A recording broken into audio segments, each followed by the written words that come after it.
সম্পর্কিত তথ্যাদি সংগ্রহে পেশাজীবী ও গবেষকদের মতামতকে প্রাধান্য না দিয়ে আমলাতান্ত্রিকভাবে সংশ্লিষ্ট বিষয়ে অনভিজ্ঞ ব্যক্তিদের প্রশাসনিক ক্ষমতা অনুযায়ী পরিচালিত হওয়ার কারণে প্রাতিষ্ঠানিকভাবে এই প্রতিষ্ঠান বিভিন্ন ক্ষেত্রে কার্যকর ভূমিকা রাখতে পারছে না বলে আমরা মনে করি। বাংলাদেশের জ্বালানি সম্পদ অনুসন্ধানে কার্যক্রম পরিচালনা করে গ্যাস তেল সহ বিভিন্ন সম্পদ অনুসন্ধানে সংশ্লিষ্ট প্রতিষ্ঠানসমূহকে প্রায় অকার্যকর করে রাখা হয়েছে। ভূমিকম্প সম্পর্কে আমাদের বিশেষজ্ঞদের গবেষণায় বাংলাদেশের নিজস্ব তথ্য উপাত্ত সংগ্রহের ব্যবস্থা করা তাই অতীব জরুরি।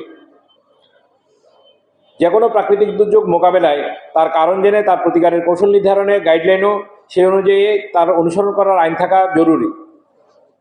Bangladesh national building code BNBC 2020 সালে ভূমিকম্প নিয়ে কয়েকটি জোনে বিভক্ত করে ভবনের কাঠামোগত নকশার নির্দেশনা প্রকাশ করেছিল, কিন্তু সাম্প্রতিক সময়ে বিশেষজ্ঞরা প্রাপ্ত তথ্য অনুযায়ী তাকে পরিবর্তন করার গুরুত্ব তুলে ধরছেন। ওদের স্বপ্ন পূরণে পাশে থাকতে পেরে আমরা গর্বিত। বৈজ্ঞানিক কর্মপদ্ধতি গবেষণা যথাযথভাবে না হওয়াকে আমরা প্রধান সংকট হিসেবে চিহ্নিত করছি।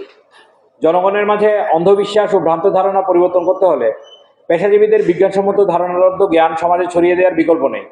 অনর্থক ভীতি ছড়ানো যেমন আমাদের উদ্দেশ্য হতে পারে না, তেমনি সম্ভাব্য প্রতিকারের ব্যবস্থা না করাও চরম নির্বুদ্ধিতা।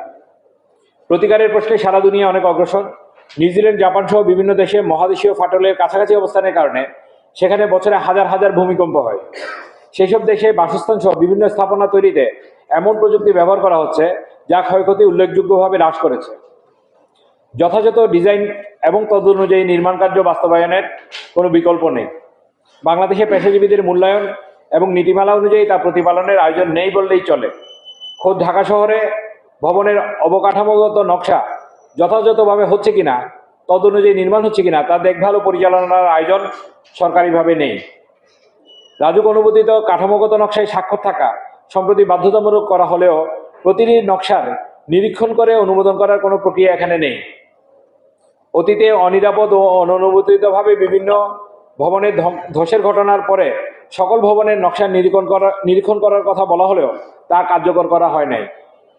2013 সালে 24 এপ্রিল রানা প্লাজা ধসের ঘটনায় সহস্রাধিক মানুষের জীবনহানি ও অসংখ্য মানুষের পঙ্গুত্ব বরণের আগেও অনেক ভবন ধসের ঘটনা রাষ্ট্রের দায়িত্বশীল ব্যক্তিবর্গের বোধোদয় ঘটাতে পারে নাই। সরকারের উচিত যারা পরামর্শক হিসেবে কাজ করার অনুমোদনপ্রাপ্ত তাদের মাধ্যমে নিরীক্ষণ করার একটি নীতিমালা প্রণয়ন করা। একই সাথে ভবন নির্মাণ সহ যে কোনো বিষয়ে পেশাজীবীদের মাধ্যমে নিয়ন্ত্রণকারী সংস্থা তৈরি করে প্রত্যেক কাজে নিযুক্ত ব্যক্তিদের সার্টিফিকেট প্রদান এবং সেই অনুযায়ী কাজ করার লাইসেন্স দেয়া। উপরোক্ত সিদ্ধান্ত যত দ্রুত বাস্তবায়ন করা হবে তার মাধ্যমেই আমাদের নিরাপত্তা নিশ্চিত হতে পারে বলে আমরা মনে করি। এই ক্ষেত্রে আমলাতান্ত্রিকতা, অনিয়ম, প্রতিবন্ধকতা, দুর্নীতি ইত্যাদি বন্ধ করার পদক্ষেপ গ্রহণে সরকারকে জনকল্যাণের জন্য নিবেদিত হওয়ার বিকল্প নেই।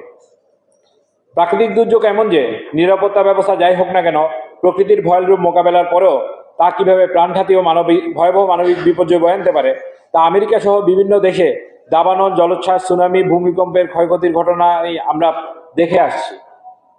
বাংলাদেশে অনিরাপদ ভবন নির্মাণের ক্ষেত্রে বিষয় আমাদের পেশাজীবীদের অজানা নয়। ফলে ভূমিকম্প নিয়ে আলোচনার সময় ভূমিকম্পের সময়ে মানুষের নিরাপদ অবস্থান কিভাবে নেবে, ভূমিকম্পের পরে আফটারশকের আশঙ্কাও করণীয়, বিশেষভাবে ভূমিকম্পে ক্ষতিগ্রস্ত এলাকায় উদ্ধার ও ত্রাণ কার্য বিষয়ক আলোচনাও জরুরি।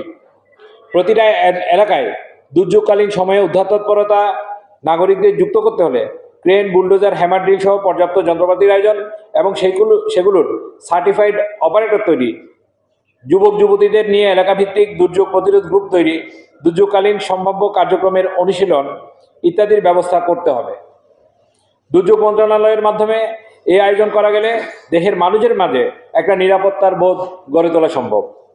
দৈব বা পূর্ব নির্ধারিতভাবে প্রাকৃতিক দুর্যোগ ও সেই কারণে ক্ষতিগ্রস্ত হওয়ার কবল থেকে নিস্তার নাই, এই ধারণা বদল করে বিজ্ঞানসম্মত দৃষ্টিভঙ্গি আমাদের গ্রহণতা বাস্তবায়ন করতে হবে।